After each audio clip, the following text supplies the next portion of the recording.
When something really excites you, it scares you. Because no one will agree with you, most likely. Because those that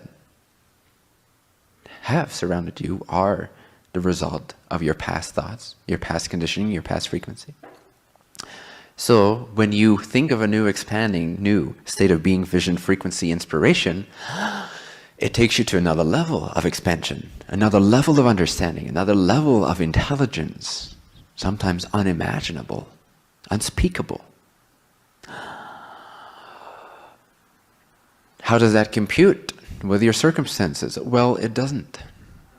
And that's where it often frightens you a little bit. It triggers you. But that's good, huh? So every time you expand, every time you ask yourself, what am I psyched about now? And usually it's a form of dropping a whole thing that you've been holding on to because of some idea of lack, and this is bringing you security or whatever. And just drop that whole thing that doesn't feel good anymore. Enlightenment by elimination.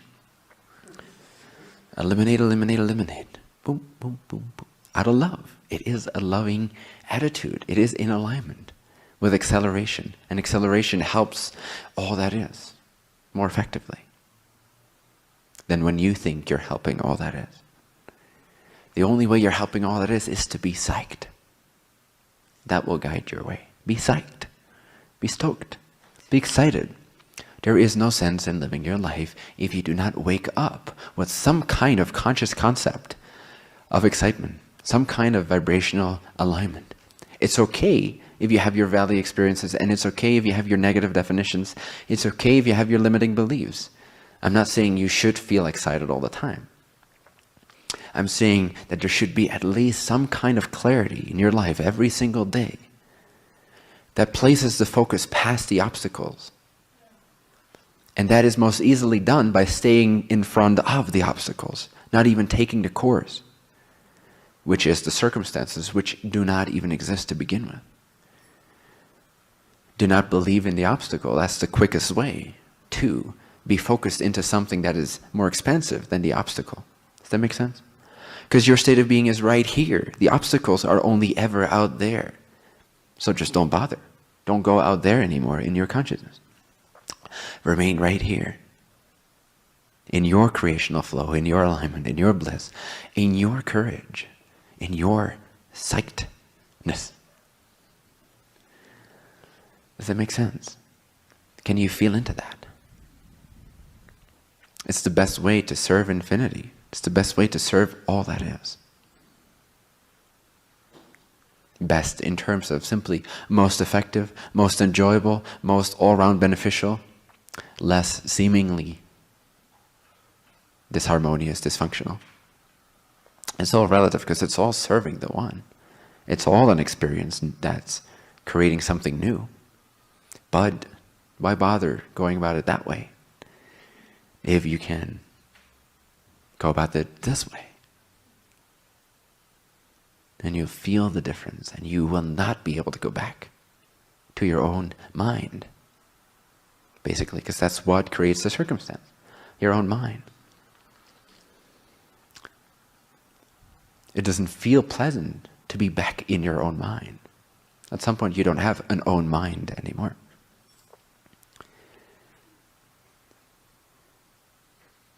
But it feels like you're trying to squeeze yourself into a corset. Oh yeah, I remember this. Can't breathe. Energetic corset. That's the contraction. Contraction is letting you know you are presently operating on a most frequently unconscious idea that is out of alignment with the way the universe effectively works. It's still a truth. You can still exhibit it, believe in it, express it, work from it, try to make it work, try to make it be part of creation.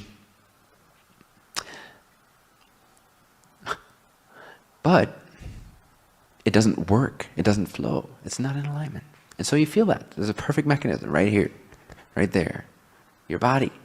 Ta-da! It's just meant to let you know what's up. Hey, buddy, pay attention. You're too focused on your circumstances. Oh, that's great. Thank you. Instant liberation. No need for psychotherapy. Ta-da! Whoa. I actually interpreted feelings the way they were designed to be interpreted. Contraction means you're believing in an idea that's out of alignment with the way the universe works. Expansion means you are riding the wave of the way things actually work. That's all there is to it. There's only one emotional spectrum with two ends. Bliss and depression, however you want to call it. Lack and abundance. There are no 28,000 emotions.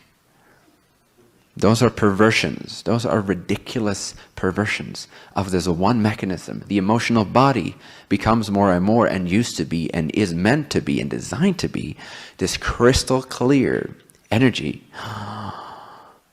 this crystal clear vision of what resonates and what doesn't. That's it, end of the emotional being.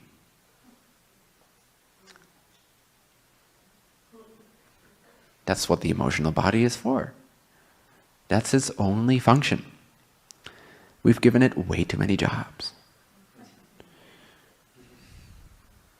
It's a little burned out, a little overloaded with ideas that don't fit into your natural frequency expansive self. So why am I saying all this when I say the meeting is about creating your reality? It's because creating your reality is effortless. It really doesn't require you as a personality to sit down and visualize the life of your dreams, although they can totally be an activator. So it has its place. But if you understand this principle, it will do all that for you. And sometimes you use your imagination and your visualization because they are non-physical and they are not focused in on what is. They are actually tuned into what is possible, so that what is possible becomes what is naturally, like a downpouring stream of energy. As long as you're focused on what's next, which is actually not contradictory to the now, because that taps you into your bliss, into your joy, which taps you into the eternal now, which is inclusive of past and future. It's not a slice in between the past and the future. Just be here now, be here now, be here now. The future is here now. The past is here now. Expand that vision of acceptance. Acceptance is all that is already. You have nothing to do with that. You never had anything to do with acceptance. It's a moot point. It's a redundant practice to accept what is. It's already here.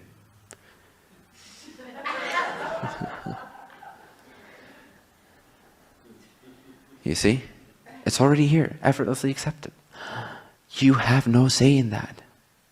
So don't constrict yourself in trying to tolerate what is, because the practice of acceptance turns into the practice of tolerance.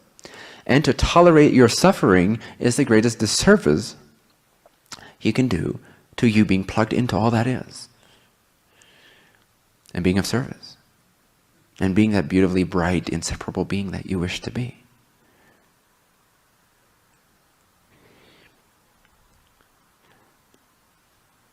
It is this weird tolerance buildup that we have as a society to endure suffering and suffering and suffering. And it's not the endurance, because everyone is able to endure endless forms of suffering, ultimately. What is baffling is that we tolerate that, is that we actually agree to that, is that we actually accept that. You know, we have to accept everything. Yes. Well, it's already accepted. Now what do you want to do with it? You want to shine? Want to hit the eject button? Go ahead. Right now, hit the eject button. Be without a roof for the rest of your days. No roof. It's like one of those Harry Potter scenes.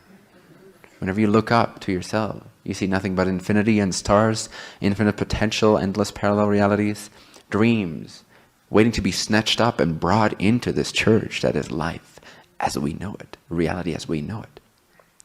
The more you're just focused on the people in the room, the chairs in the room, the way everything has been set up for the past 20 years, you're not going to allow this space to change. If we want this space, planet Earth, to change, we have to look up.